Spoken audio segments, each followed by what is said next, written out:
గొడుగు పట్టుకుని ఏం చేస్తారా?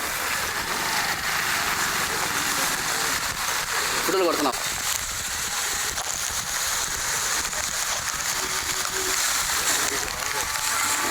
పైకి రా.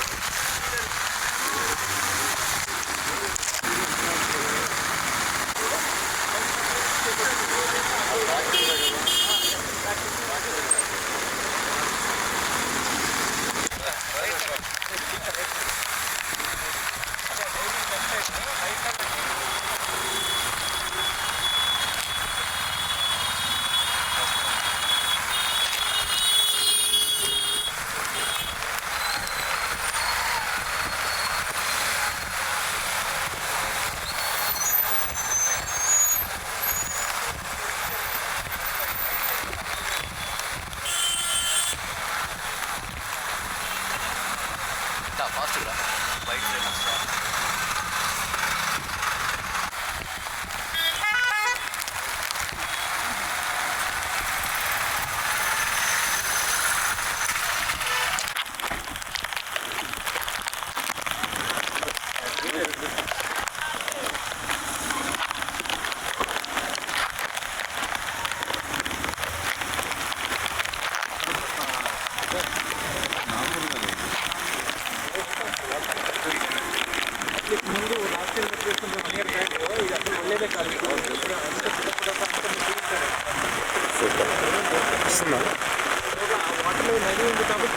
కార్లో ఇది ఇచ్చేసి నా ఫోను కార్ రైడ్ ఉంటుంది ముందు అక్కడ పెట్టాను. టిష్యూ పేపర్ ఉంటుంది ముందు పెట్టింది, అక్కడ పెట్టాను. తీసుకురావా? ఈలోపు కాపీ చేసేస్తా.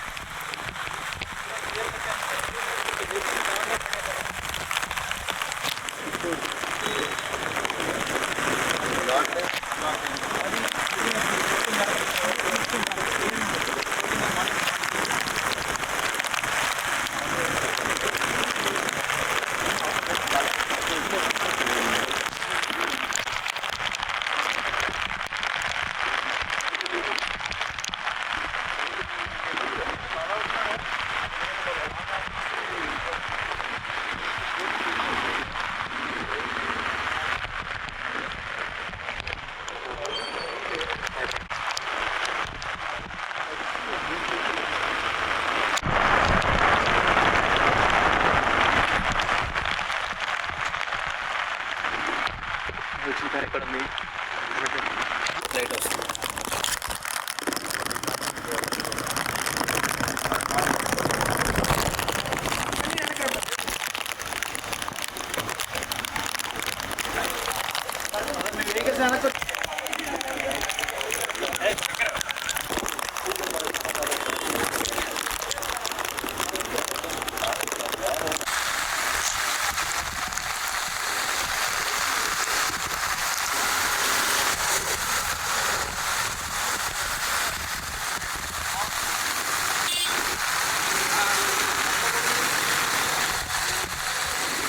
విజయవాడ నగరంలో వచ్చిన వర్షానికి యాక్చువల్గా అనేక రోడ్లు వాటర్తో నిండాయి. దానికి కారణం డ్రైనేజ్ సిస్టమ్ని సరిగా లేక, అందుకే 2014-19లో 500 కోట్లతో విజయవాడ నగర డ్రైనేజ్ సిస్టమ్ని చేయటం కోసంగా శాంక్షన్ చేసి కొంత వర్క్ చేస్తే గత ప్రభుత్వం దాన్ని కంటిన్యూ చేయక ఆ డబ్బుని డైవర్ట్ చేశారు. ఈ మధ్య నేను 15 రోజుల క్రితం యాక్చువల్గా వచ్చిన వర్షాలకు తిరిగే నేను కమిషనర్ గారు అయితే గమనించింది ఏంటంటే, కొన్ని దగ్గరలో డ్రైన్ 4 అడుగులు ఉంటే కొన్ని దగ్గరలకు వచ్చేళ్ళకి 2 అడుగులు వచ్చింది.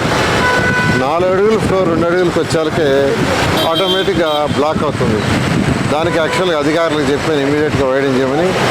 అయితే ఈ వర్షాకాల సీజన్ పొందే చేయలేము, ఎందుకనంటే వాటర్ ఫ్లో అవుతుంది, అవన్నీ కొట్టేయాలి. ఆ యొక్క హౌసెస్ కావచ్చు, ప్రహరీ గోడలు కావచ్చు అన్నారు. నేను కమిషనర్ గారికి చాలా క్లియర్గా చెప్పాను, వర్షాలు తగ్గంగానే ఇమీడియట్గా కొట్టేసేసి వైడెన్ చేయమన్నాను. అదేవిధంగా ఈరోజు మా ఈఎన్సీ గారికి ఇన్స్ట్రక్షన్స్ ఇచ్చాను. ఈఎన్సీ గారు కమిషనరు మొత్తం స్టడీ చేయండి, ఇన్ని రోడ్లు బ్లాక్ అయినాయంటే దాని రూట్ కాస్త తెలియాలి. ఎక్కడ మెయిన్గా ప్రాబ్లం వస్తుందని దాని మీద యాక్చువల్గా వాళ్ళు వర్క్ చేస్తున్నారు. బుడమేరు మీద అసత్య ప్రచారాలతో నమ్మొద్దు, బుడమేరు నార్మల్గా ఉన్నాయి. ఈరోజు మధ్యాహ్నం ముఖ్యమంత్రి గారు క్లియర్గా రివ్యూ చేసి అన్ని డిపార్ట్మెంట్కి ఇన్స్ట్రక్షన్ ఇచ్చారు. ప్రతి డిపార్ట్మెంటు వాళ్ళు జాగ్రత్తలు తీసుకోవాలి. అదేవిధంగా విజయవాడలో అయితే పునరావాస కేంద్రాలు నిలబెట్టారు. 15 పునరావాస కేంద్రాలు రెడీ చేసి పెట్టారు. వాటికి కావాల్సిన ఏర్పాట్లన్నీ ప్రస్తుతం అయితే వాటి యొక్క అవసరం లేదు. అయితే ముందు జాగ్రత్తగా అవన్నీ చేయడం జరిగింది. ఏది ఏమైనప్పటికీ ఈ వర్షాకాలం సీజన్ భాగంగానే విజయవాడ నగరంలో ఉండే డ్రైన్స్ని పూర్తిగా ప్రక్షాళన చేస్తామని ఈ సందర్భంగా తెలియజేస్తాం.